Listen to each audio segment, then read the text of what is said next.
ونصلي على رسوله الكريم أما بعد فأعوذ بالله من الشيطان الرجيم بسم الله الرحمن الرحيم وأنزل الذين ظاهروهم من أهل الكتاب من سياسيهم وقذف في قلوبهم الرعب فريقا تقتلون وتأسرون فريقا.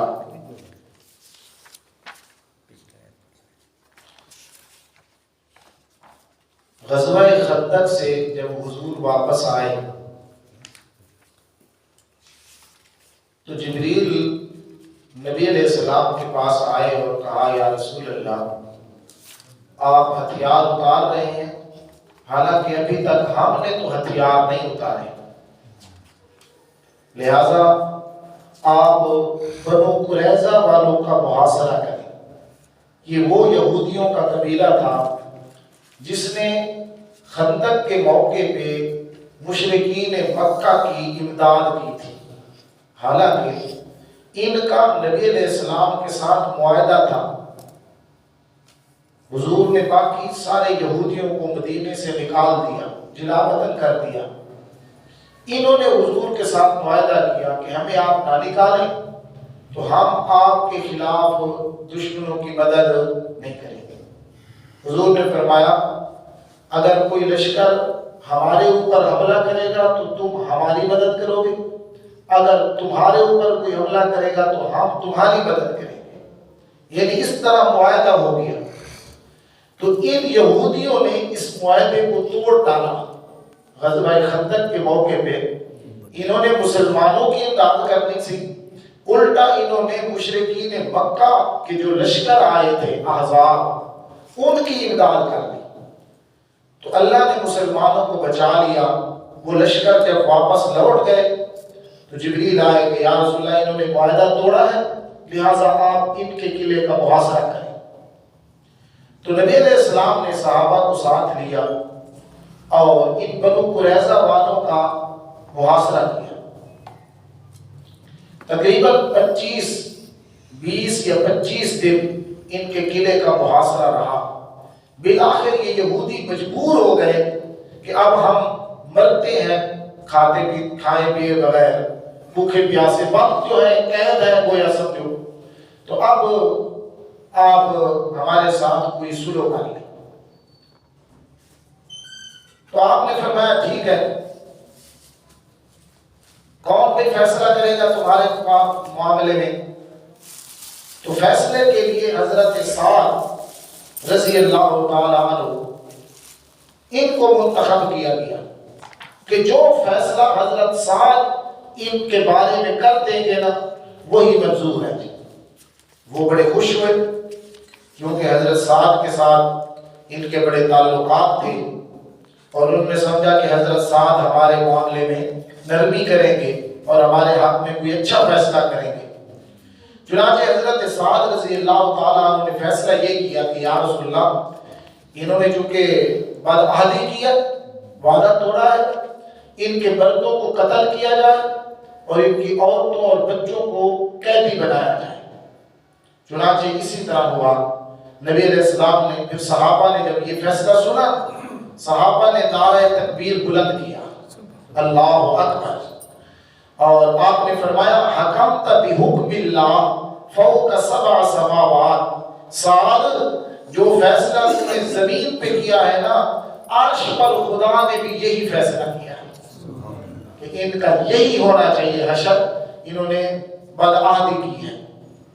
چنانچہ حضرت سعد خچر پر چڑھ کے آ رہے تھے تو حضور نے فرمایا قوموا الی سیدکم، صحابہ تم اپنے سردار کے لیے کھڑے ہو جاؤ۔ یہ ان کا ایک اعزاز تھا، ایک حضور نے ان کو عزت دی۔ ان کی جب وفات ہوئی نا کچھ دنوں بعد کہتے ہیں یہ فوت ہو گئے۔ ان کو ایک زخم تھا جس زخم کی وجہ سے ان کی وفات ہو گئی۔ تو آپ علیہ السلام نے فرمایا اہتز عرش الرحمن لموت سعد رضی اللہ تعالیٰ۔ حضور نے فرمایا سعد کی موت پہ اللہ کا عرش بھی ہل گیا تھا۔ اتنی دردناک ان کی موت، اتنا افسوسناک موت ہوئی کہ فرمایا عرش بھی ان کی موت پہ ہل گیا۔ تو اس فیصلے کے بعد 900 بندے بنو قریظہ والوں کے قتل کیے گئے اور ایک خندق کے اندر ان سب کو ڈال دیا گیا اور ان کی بچوں کو اور ان کی عورتوں کو باندھیاں بنایا گیا اور نوکرانیاں بنایا گیا. تو اس طرح مسلمانوں کا ایک بہت بڑا روح پیدا ہو گیا جی. 900 بندہ ان کا مار دیا ہے، باقیوں کو قید کر لیا ہے. تو مسلمانوں کا ایک روح بڑھ گیا. اللہ اسی کا ذکر کرتے ہیں کہ دیکھو وَأَنزَلَ الَّذِينَ ظَاهَرُوهُم مِّنْ أَهْلِ الْكِتَابِ، اور اتارا ان لوگوں کو جنہوں نے مدد کی تھی تمہارے خلاف ان مکہ والوں کی اہل کتاب میں سے. اس سے مراد کون ہے؟ یہی بنو قریظہ والے. من اہل الکتاب من سیاسی، کہاں سے اتارا؟ ان کے قلعوں سے. وَقَذَفَ فِي قُلُوبِهِمُ الرُّعْبَ، اور ڈال دیا ان کے دلوں میں اللہ نے رعب. تقتلوا فریقا تقتلون، ان کی ایک جماعت کو تم قتل کرتے تھے یعنی مردوں کو. وَتَأْسِرُونَ فَرِيقًا، اور ان کی ایک جماعت کو تم قیدی بنا رہے تھے جس طرح عورتیں اور بچے. وَأَوْرَثَكُمْ أَرْضَهُمْ وَدِيَارَهُمْ وَأَمْوَالَهُمْ، اور وارث بنا دیا تم کو ان کی زمینوں کا اور ان کی دیارہم ان کے گھروں کا، وَأَمْوَالَهُمْ اور ان کے مالوں کا، وَأَرْضًا اور ایسی زمین کا بھی اللہ تمہیں وارث بنائے گا. لم تطعوها، کہ ابھی تک تمہارے قدموں نے اس کو نہیں روکا. اس سے مراد جی فارس اور روم اور خیبر کی فتح ہے جی. فرمایا وَكَانَ اللَّهُ عَلَىٰ كُلِّ شَيْءٍ قَدِيرًا. یہ نہ سوچنا کہ اتنی بڑی بڑی سپر طاقتیں ہیں اور کیسے ان کو یہ فتح کریں گے. فرمایا اللہ ہر چیز پہ قدرت رکھنے والا ہے، خدا سے بڑھ کر کسی کی طاقت نہیں. تم نے بھی یہ نظارہ دیکھا ہے افغانستان میں اپنے آپ کو سپر طاقت کہلاتا تھا تو کس طرح بھاگا ہے جی. یہ اللہ کی قدرت ہے کہ اللہ کی جب مدد شامل حال ہوتی ہے نا تو اس کے مقابلے میں سپر طاقتیں بھی کچھ نہیں کر سکتی، پھر تم دبا کر بھاگ جایا کرتی ہیں. یا ایھا النبی قل لازواجک، یہاں سے دوسرا خطاب ہے جی نبی علیہ السلام کے لیے.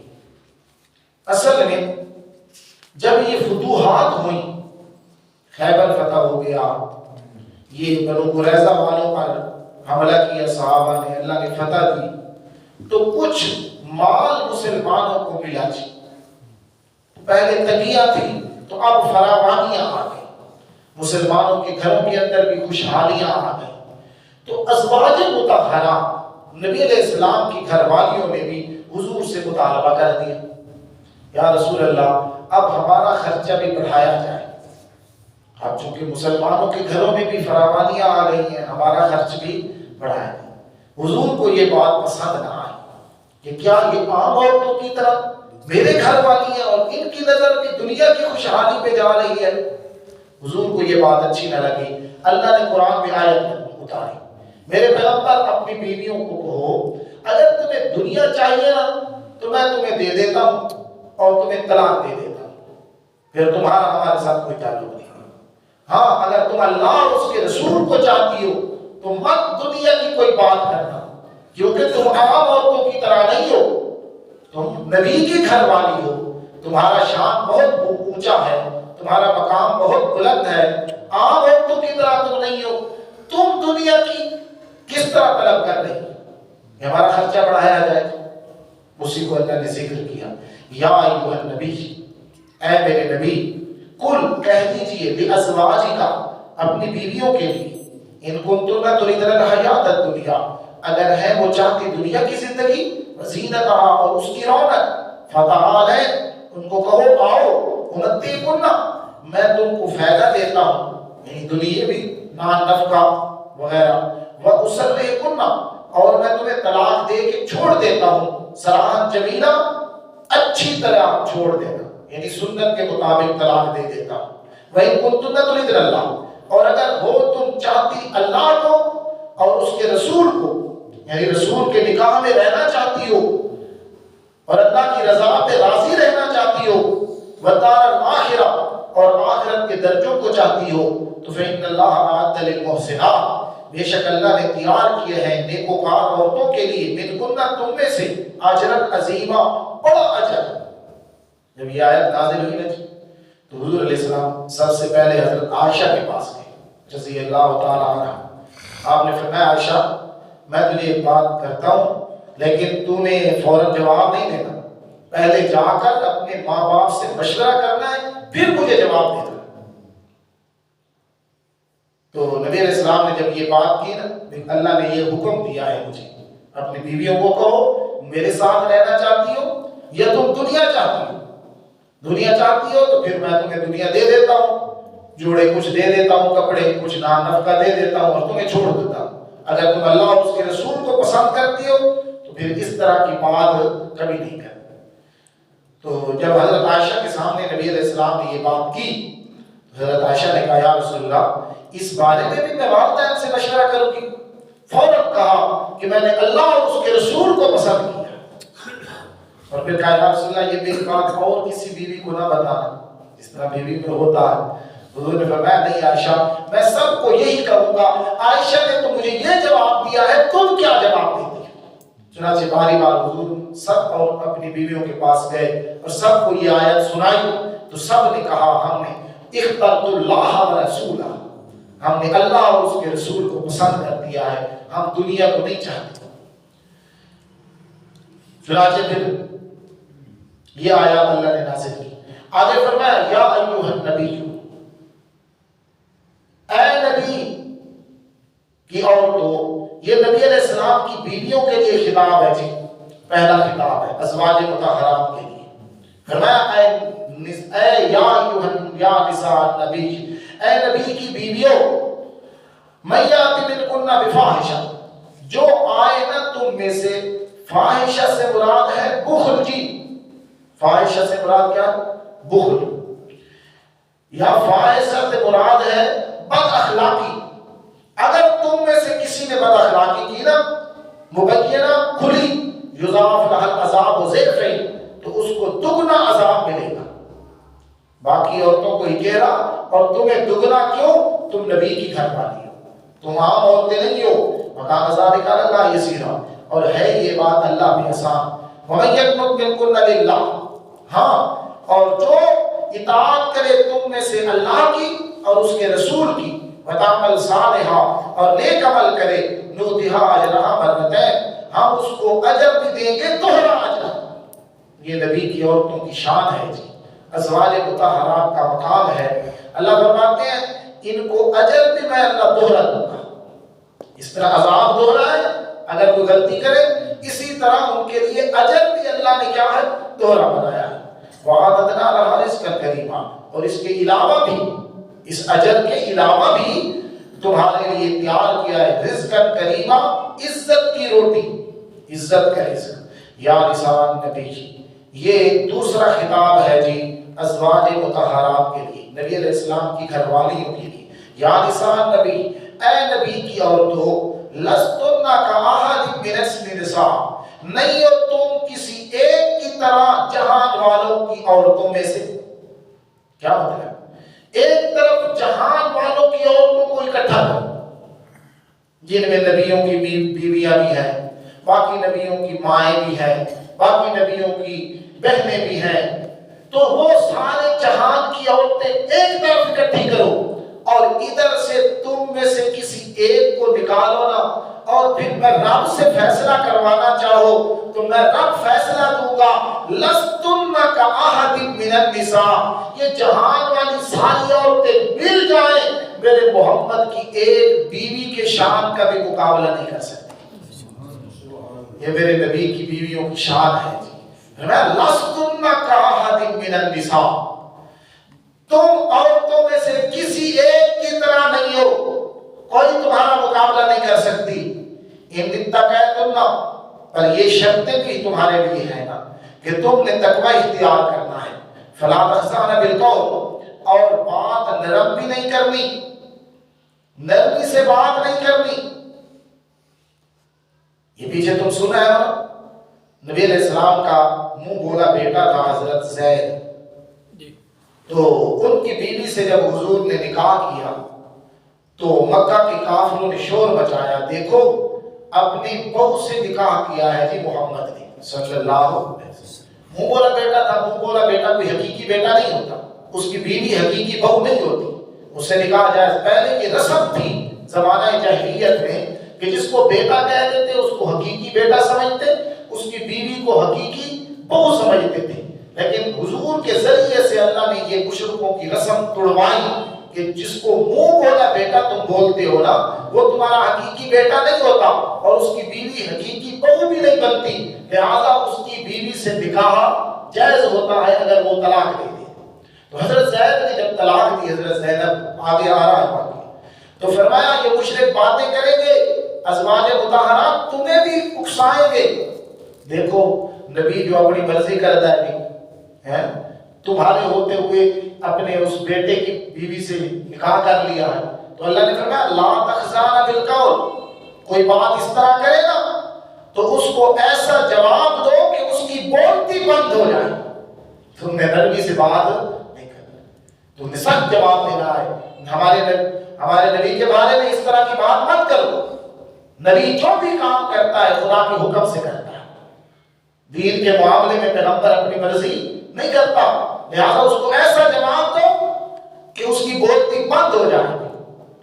تو فرمایا فلا تخزان بالقول، نرمی سے بات نہیں کرنی، فیطمع الذی فی قلبہ مرض، بس تباہ کر رکھے گا وہ آدمی یا غلط امید رکھے گا، یطمع کا کیا معنی ہے جی؟ غلط امید رکھے گا وہ شخص، فی قلبہ مرض، جس کی دل کے اندر بیماری ہے، وَقُلْنَا قَوْلًا مَعْرُوفًا، اور کہنا اس کے لیے بات اچھے طریقے سے۔ اچھے طریقے سے بات کیا ہے؟ جس پہ روکھا پن کیا ہو، روکھا پن ہو، کوئی غلط امید نہ لگائے تمہاری نرمی کی بات سے، تو روکھے پن سے بات کرنی ہے جی۔ وَقَرْنَ فِي بُيُوتِكُنَّ، اسی طرح کی حکم ہے اگر گھر میں صرف عورت ہے، باہر سے کوئی بندہ آتا ہے، دروازہ کھٹکھٹاتا ہے، گھر میں مرد نہیں ہے، تو اس کو چاہیے کہ ذرا سخت لہجے میں بات کرے، نرمی سے بات نہیں کر، نہیں ہے گھر میں پھر آ جانا، اس طرح بات کریں۔ تو آہستہ اگر بات کرو گے نرمی سے، یا اس کو تھوڑی سی کوئی موقع ملے گا تو وہ دل میں غلط ارادہ رکھے گا تمہارے بارے میں، تو اس لیے تم نے کیا صرف سختی سے بات کرنی ہے۔ نہیں جی گھر میں کوئی نہیں ہے ہمارے، کب آئیں گے؟ شام کو آ جانا، پتہ کر لینا، کوئی پتہ نہیں کب آئیں۔ اس طرح روکھے پن سے بات کرنی چاہیے غیر محرم سے، تاکہ اس کے دل کے اندر کوئی غلط ارادہ پیدا تمہارے بارے میں نہ۔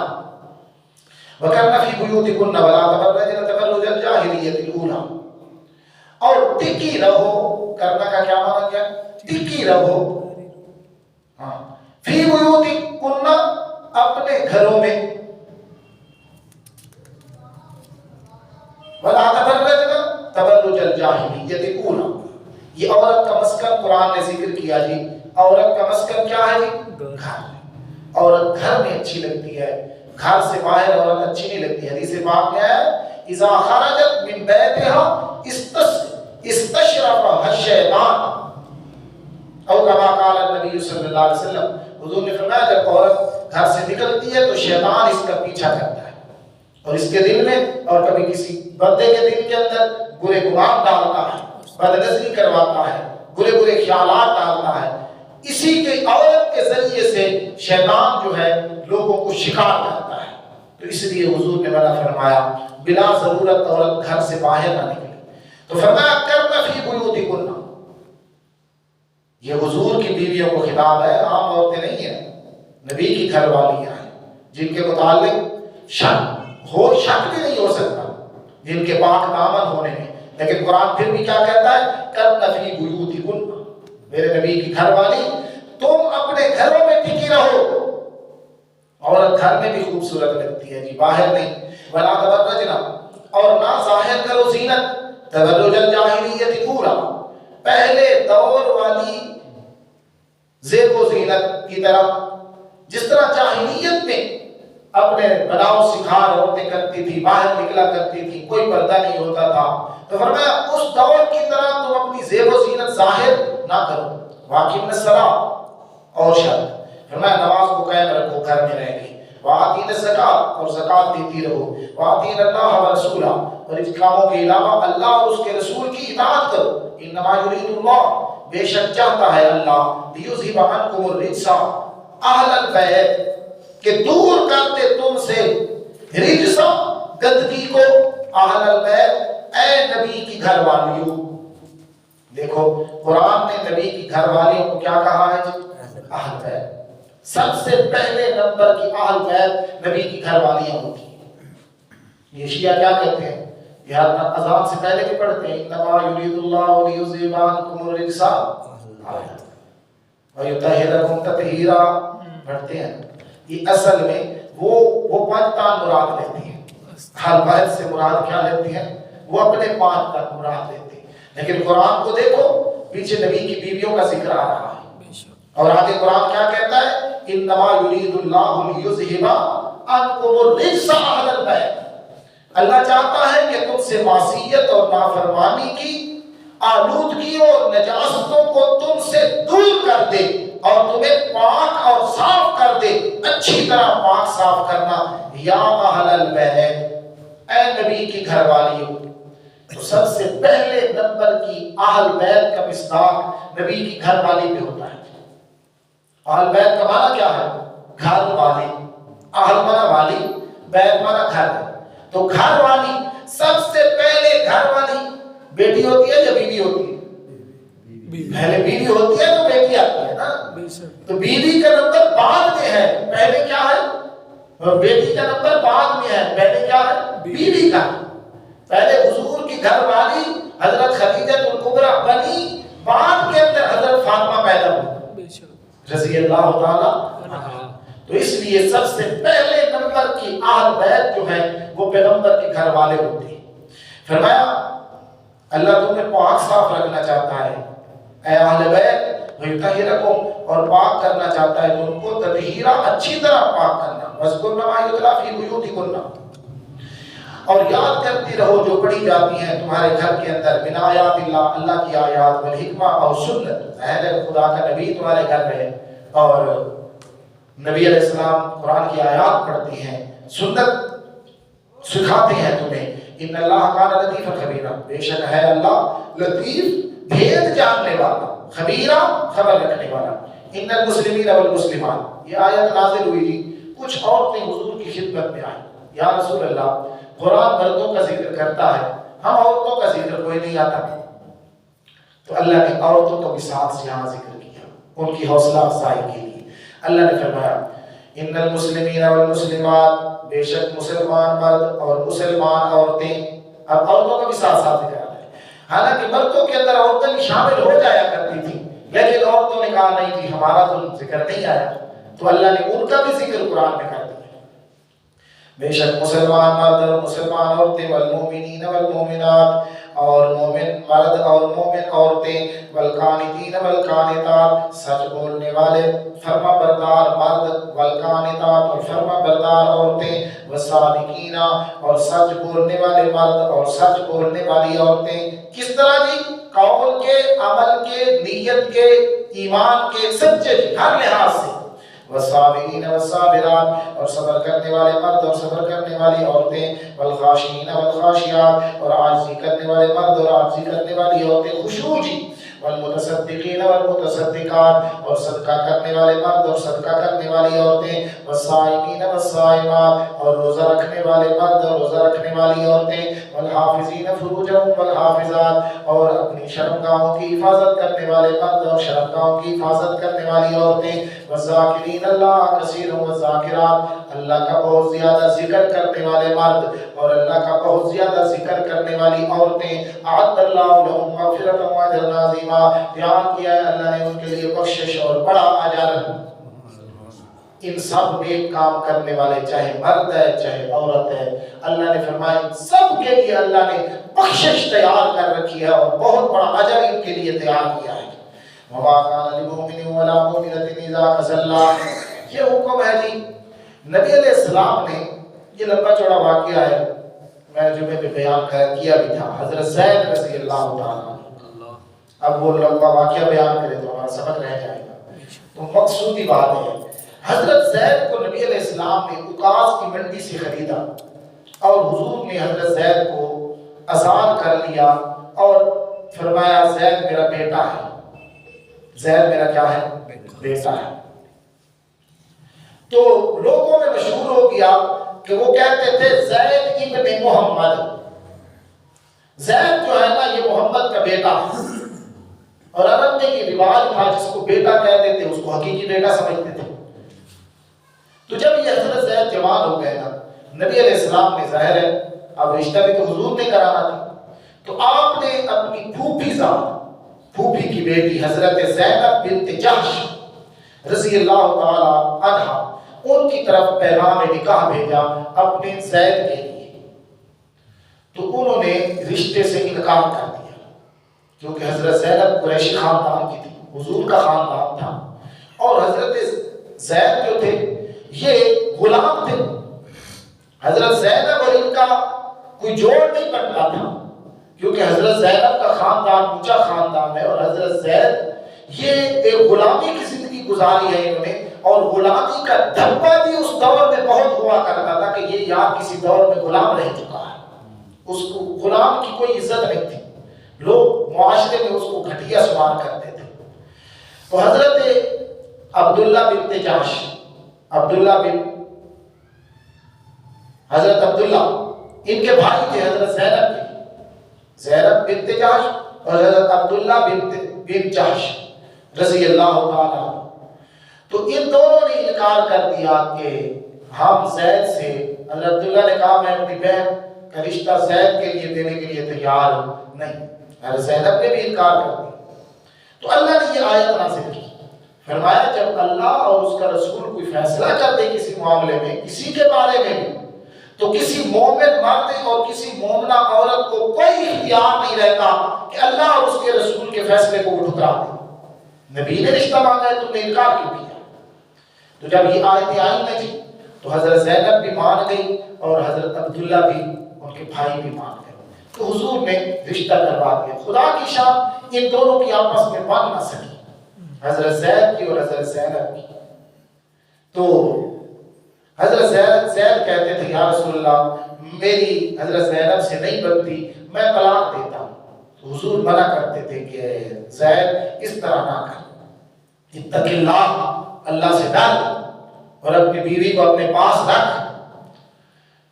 تو حضرت زید کہتے تھے بار بار یا رسول اللہ میں کیا کروں، وہ مجھے پسند نہیں کرتی اور میں ان کے ساتھ نہیں، میرا بھی دل نہیں کرتا، میں نہیں رہنا چاہتا۔ بار رسول اللہ منع کرتے تھے، اور آپ خطرہ، آپ ڈرتے اس بات سے تھے کہ زینب کا ایک تو رشتہ میں نے کرایا، اور اب زید اگر طلاق دے دے تو یہ طلاق کا دھبا بھی عورت کے لیے بہت زیادہ ہوتا ہے، یہی کافی ہوتا ہے۔ تو زینب کے اوپر کیا بیتے گی اور اس کے گھر والوں پہ کیا بیتے گی کہ محمد نے ہمارا رشتہ کرایا ہے صلی اللہ علیہ وسلم، اور ہماری بیٹی کو زید نے طلاق دے دی۔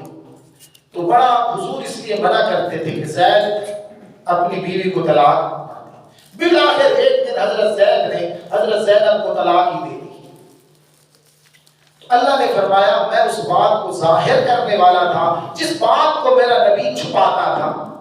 یہ قرآن کا بہت مشکل مقام ہے جی، یہ خیال سے، توجہ سے، اس میں اب حضور کس بات سے ڈرتے تھے اور دل میں چھپاتے تھے کہ اللہ اس کو ظاہر کرنے والا تھا۔ تو یہ بات ذہن میں رکھو، بہت ساری باتیں مفسرین نے لکھی ہیں، لیکن یہ اصل بات ہے جس میں نبی کی عصمت بھی رہتی ہے اور صحیح معنی بنتا ہے۔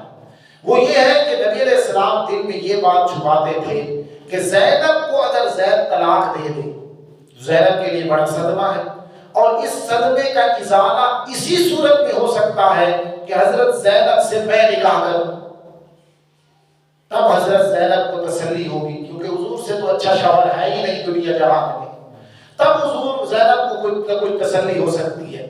اور میں نکاح اگر کروں تو لوگ کہیں گے کہ اپنے بیٹے کی بیوی سے نکاح کر لیا، بہو سے نکاح کر لیا، کہ دیکھو لوگ تماشا مچائیں گے، اور اس دور میں اس کو حقیقی بہو سمجھا جاتا تھا۔ تو حضور اس بات سے ڈرتے تھے۔ اللہ نے فرمایا میں اس بات کو ظاہر کرنے والا تھا جس بات سے آپ ڈرتے تھے، اور اس رسم کو آپ ہی کے ذریعے سے توڑوانے والا تھا۔ اسی ان ساری آیات آگے آ رہی ہیں۔ پھر سوال ہوتا ہے اللہ نے حضور کے ذریعے کیوں توڑوایا، کسی اور کے ذریعے کیوں نہیں توڑوایا؟ فرمایا ولیکن رسول اللہ، میرا محمد اللہ کا رسول ہے، اور رسموں کو توڑنے کے لیے رسول ہی آیا کرتا ہے۔ رسول ہی رسم رواج توڑا کرتا ہے، تو رسول کے ذریعے نہ توڑواتا تو کس کے ذریعے توڑواتا؟ پھر سوال ہوتا ہے اللہ نے یہ رسم توڑوانی تھی تو کوئی اور نبی بھی پچھلوں کے ذریعے توڑوا دیتا، تو اللہ نے یا بعد میں کوئی نبی اللہ نے بھیجنا ہوتا، بعد میں اس کے ذریعے توڑوا دیتا۔ اللہ نے فرمایا نہیں، وخاتم النبی، میرے نبی کے بعد کسی نبی نے آنا ہی نہیں تھا جو اس رسم کو توڑتا۔ جب میرا نبی خاتم النبیین ہے تو رسم بھی تو حضور کے ذریعے توڑوانی تھی نا۔ تو اس لیے اس سے حضور کی ختم نبوت بھی ثابت ہوتی ہے کہ آپ صلی اللہ علیہ وسلم آخری نبی ہیں، حضور کے بعد قیامت تک کوئی نبی نہیں آئے گا۔ جو بھی نبوت کا دعویٰ کرے گا وہ پرلے درجے کا جھوٹا دجال ہو سکتا ہے، وہ کبھی اللہ کا نبی نہیں ہو سکتا ہے۔ یہ اب میں نے خلاصہ ذکر کر دیا، اب توجہ یہ باتیں ذہن میں رکھو گے، یہ آیات قرآن کی سمجھ آتی جائے گی۔ وَمَا كَانَ لِمُؤْمِنٍ وَلَا مُؤْمِنَةٍ، یہ پہلی بات جب وہ رشتہ بھیجا تھا اور انہوں نے انکار کیا، فرمایا نہیں ہے کسی مومن مرد کے لیے اور نہ کسی مومنہ عورت کے لیے یہ بات جائز نہیں۔ اذا قضى اللہ ورسولہ امرا، جب حکم دے دے، فیصلہ کر دے اللہ اور اس کا رسول کسی کام کے معاملے میں، دین کا ہو یا دنیا کا، ان یکون لهم الخیارۃ من امرہم، کیا جائز نہیں ہے؟ نہیں ہے ان کے لیے کوئی اختیار ان کے معاملے میں۔ نبی کا فیصلہ آ گیا، تم کون ہو انکار کرنے والے؟ وَمَن يَعْصِ اللَّهَ، آگے زجر ہے جی، ڈانٹا اللہ نے، فرمایا من یعص اللہ ورسولہ، اور جو شخص نافرمانی کرے اللہ کی اور اس کے رسول کی، فقد ضل ضلالا مبینا، بس تاکہ گمراہ ہونا ظاہر واضح طور پہ وہ گمراہ ہو جائے گا جی۔ وَإِذْ تَقُولُ لِلَّذِي أَنْعَمَ اللَّهُ، یہ جب حضور منع کرتے تھے حضرت زید کو، اور جب تو کہتا تھا اس شخص کو انعام اللہ، جس بندے پہ اللہ نے انعام کیا، کیا انعام کیا جی؟ اللہ نے اسے ایمان دیا، اسلام دیا، حضور صلی اللہ علیہ وسلم کے پاس اس کو رکھا، وَأَنْعَمْتَ عَلَيْهِ، اور اس کے اوپر تو نے بھی انعام کیا میرے محمد صلی اللہ علیہ وسلم۔ حضور نے انعام کیا جی؟ حضور نے اس کو آزاد کیا اور حضور نے اس کا رشتہ کروایا، اور وہ بھی اپنے خاندان میں، اپنی پھوپھی زاد حضرت زینب رضی اللہ تعالی عنہا سے، تو یہ حضور نے اس پہ احسان کیا۔ امسک علیک زوجک، کیا کہتے تھے حضور؟ کہ اپنے گھر میں باندھ رکھ اپنی بیوی کو، بی بی زینب کو، واتق اللہ، اور اللہ سے ڈر، وتخفی فی نفسک، اور تو چھپاتا تھا اپنے دل میں میرا پیغمبر وہ بات، اللہ مبدیہ، جس کو اللہ ظاہر کرنے والے تھے، وتخشی الناس، اور لوگوں سے ڈرتے تھے۔ وہ کون سا ڈر؟ کہ لوگ کیا کہیں گے، اپنی بہو سے نکاح کر دیا۔ واللہ حق ان تخشی، میرا پیغمبر ان کی پرواہ نہ کر، اللہ زیادہ حقدار ہے کہ اللہ سے ڈرا جائے۔ شریعت کا لحاظ رکھنا چاہیے جی، کسی اور کا کوئی خوف اور ڈر نہیں رکھنا چاہیے۔ فلما قضا زید، زید کی کتنی شان ہے جی، حضرت زید رضی اللہ، زید بن حارثہ، یہ کون ہے؟ حضرت زید بن حارثہ۔ پورے قرآن میں جی، پورے قرآن میں کسی صحابی کا اللہ نے نام نہیں لیا، حالانکہ صحابہ بڑے بڑے، کسی صحابی کا قرآن میں اللہ نے نام نہیں لیا۔ ایک حضرت زید ہے جن کا نام اللہ نے قرآن میں لیا۔ اس کی وجہ کیا ہے؟ وجہ یہ ہے کہ جب اللہ نے حکم دیا کہ میرا نبی کسی مردوں میں سے کسی کا باپ نہیں ہے، پہلے زید بن محمد کہلاتا تھا، زید اس کا باپ کون ہے؟ محمد ہے صلی اللہ علیہ وسلم۔ یہ نسبت حضرت زید کی ختم ہوئی نا، تو حضرت زید کو بڑا دکھ ہوا کہ لوگ مجھے زید بن محمد کہہ کے بلایا کرتے تھے، اب وہ نسبت ختم ہو گئی، اب زید بن حارثہ کہتے ہیں، زید بن محمد کوئی نہیں کہتا۔ تو اللہ نے اس کے اس دکھ کو ختم کرنے کے لیے زید کو فرمایا، زید تیرا نام ہے قرآن میں ذکر کر رہا ہوں، قیامت تک لوگ پڑھتے رہیں گے اور تیرے نام پہ میں لوگوں کو اجر اور ثواب دیتا رہوں، کیونکہ قرآن کا ایک حرف پڑھو تو 10 نیکیاں ملتی ہیں۔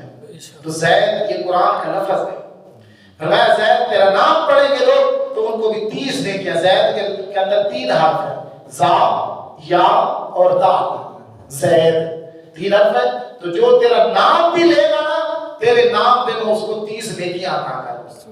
اور کسی صحابی کا قرآن میں اللہ نے نام نہیں لیا، صرف حضرت زید کا نام لیا، تو یہ ان کے لیے بڑی شان ہے جی فلما قضى زید منها، بس جب پورا کر لیا زید نے اس سے اپنی حاجت کو، کیا حاجت کی؟ طلاق دے دی۔ بعض کہتے ہیں کہ یہ میاں بیوی والے تعلق بھی ان میں قائم نہیں ہوا تھا، اس لیے حضرت زینب کی عدت بھی نہیں تھی۔ عدت ہوتی ہے میاں بیوی کا تعلق قائم ہو، لیکن ان کا تعلق کوئی قائم۔ بعض کہتے ہیں نہیں جی عدت کے بعد ہی اللہ نے نکاح کر دیا۔ بہرحال اللہ فرماتے ہیں جب زید نے اپنی حاجت پوری کر لی، حاجت سے مراد کیا ہے جی؟ ای طلقہا، حضرت زید نے جب طلاق دے دی تو زوجناکہا، ہم نے نکاح کرا دیا آپ کا محمد صلی اللہ علیہ وسلم ہاں حضرت زینب سے۔ کس سے نکاح کرا دیا؟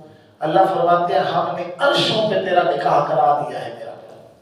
حضرت زینب باقی بیویوں پہ یہ فخر کیا کرتی تھی، فرماتی تھی تمہارے نکاح دنیا میں ہوئے ہیں، تمہارے کسی کے باپ نے کر کے دیا ہے، کسی کے بھائی نے کر کے دیا ہے، لیکن میرا شان یہ ہے کہ اللہ نے میرا نکاح عرشوں پہ محمد کے ساتھ کر دیا ہے صلی اللہ علیہ وسلم۔ زوجناکا، ہم نے نکاح کرا دیا ہے تیرا اس زینب کے ساتھ، کیوں؟ لکی لا یکون علی المؤمنین حرج، تاکہ نہ ہو مومنوں پہ کوئی تنگی، فی ازواج ادعیائہم، اپنے منہ بولے بیٹوں کی بیویوں کے ساتھ نکاح کرنے میں، اذا قضوا منہن وطرا، جب ان کے بیٹے پورا کر لیں اپنی بیویوں سے اپنی حاجت۔ یہ منہ بولا بیٹا جی، حقیقی بیٹے کی بیوی تو ہمیشہ کے لیے حرام ہوتی ہے نا، وہ تو حقیقی بہو ہوئی نا۔ ایک ہے منہ بولا بیٹا، اپنا بیٹا بنا لیا جی، اس کی شادی حقیقی بیٹا نہیں، تو اس کی جب شادی کی جائے تو اس نے اگر طلاق دے دی ہے تو اس اپنے بیٹے کی بیوی سے عدت کے بعد نکاح بندہ کر سکتا ہے، اس میں کوئی گناہ نہیں ہے۔ اس رسم کو اللہ نے توڑا ہے۔ وَقَانَ أَمْرُ اللَّهِ مَفْعُولًا، اور ہے کام ہو کر رہتا اللہ کا، اللہ جو کام کرنا چاہتی ہے نا وہ ہو کر ہی رہتا ہے، اس کو کوئی روک نہیں سکتا۔ مَا كَانَ عَلَى النَّبِيِّ مِنْ حَرَجٍ، یہ نبی علیہ السلام کے لیے خطاب ہے جی، نہیں ہے نبی کے لیے کوئی تنگی، فیما فرض اللہ علیہ، جو حکم دے اللہ اسے، اللہ جو حکم دے اس کے لیے نبی کو کوئی تنگی نہیں ہے۔ کیوں؟ پیغمبر کا کام ہی ہوتا ہے خدا کے حکم کو ماننا اور اس پہ عمل کرنا۔ سنت اللہ لطیف، سنت اللہ فی الذین خلو من قبل، یہ اللہ کا طریقہ ہے جو ان لوگوں میں جاری ہے، خلو من قبل، جو گزر چکے ہیں پہلے سے۔ پہلے بھی تو نبیوں نے بڑیاں بڑیاں شادیاں کی ہیں، حضرت سلیمان علیہ السلام نے جس طرح لکھا ہے 300 شادیاں کی، حضرت داؤد علیہ السلام نے 100 شادیاں کی۔ تو پہلے نبیوں کے اندر بھی یہ اللہ کا طریقہ چلا آ رہا ہے، انبیاء زیادہ شادیاں کرتے آ رہی ہیں۔ کیوں؟ اس لیے کہ اس کے اندر بہت بڑی حکمت ہے کہ نبی جو ہے نا جب شادی کرتا ہے اس سے مقصود ہوتا ہے ایک تو پیغام پیغمبر کا عام ہو جاتا ہے، ظاہر جس قبیلے میں شادی ہوگی اس قبیلے کے ساتھ ایک نسبت بن جائے گی سسرال والی جی، تو سسرال والی نسبت کا بھی لوگ بڑا حیا کرتے ہیں۔ تو سارا قبیلہ، جس طرح کہ نبی علیہ السلام نے ایک عورت سے شادی کی، حضرت صفیہ، یہ ہوئی ابن اخطب کی بیٹی تھی، حضرت صفیہ رضی اللہ تعالیٰ عنہ، تو ان کی وجہ سے جی ان کا سارا قبیلہ مسلمان ہو گیا جی، پورا قبیلہ مسلمان ہو گیا کہ ہماری قبیلے کی ایک عورت سے محمد نے شادی کر لی صلی اللہ علیہ وسلم، اس لیے ہم اس کی مخالفت اب نہیں کرتے۔ تو لوگ اس طرح مخالفت کم کرتے ہیں نبی کی، تو اس میں بے شمار حکمتیں ہیں جو انسان سوچ ہی نہیں سکتا۔ تو اس لیے پیغمبر زیادہ جو شادیاں کرتا ہے اس میں بڑی حکمتیں ہوتی ہیں، بڑے فوائد ہوتے ہیں، دین پھیلتا ہے۔ گھریلو پیغمبر کی زندگی ایک آدھ عورت کیسے محفوظ کر سکتی ہے جی؟ کوئی 8-10 ہوگی تو ظاہر ہے کوئی عمل حضور کا محفوظ کرے گی، کوئی عمل یاد رکھے گی، کوئی عمل یاد رکھے گی۔ تو گھریلو زندگی جو ہے آگے امت تک پہنچانی ہے، نقل کرنی ہے، تو وہ بیویاں ہی آگے پہنچا سکتی ہیں نا۔ تو اس لیے اس کے اندر بہت بڑے فوائد ہوتی ہیں، بڑی حکمتیں ہوتی ہیں۔ تو فرمایا کہ خدا کی سنت چلی آ رہی ہے، پہلے انبیاء نے بھی کتنی شادی کی ہے، تو میرے نبی نے اگر کر لی ہے تو اس میں کیا حرج ہے جی؟ کوئی حرج نہیں ہے۔ وَقَانَ أَمْرُ اللَّهِ قَدْرًا مَقْدُورًا، اور ہے اللہ کا، اور ہے حکم اللہ کا اندازے پر مقرر کیا ہوا۔ الذین یبلغون رسالات اللہ، وہ کون لوگوں میں اللہ کی سنت چلی آ رہی ہے جی؟ وہ انبیاء کی جماعت ہے، قرآن کے ذکر کرتے ہیں، وہ لوگ ہیں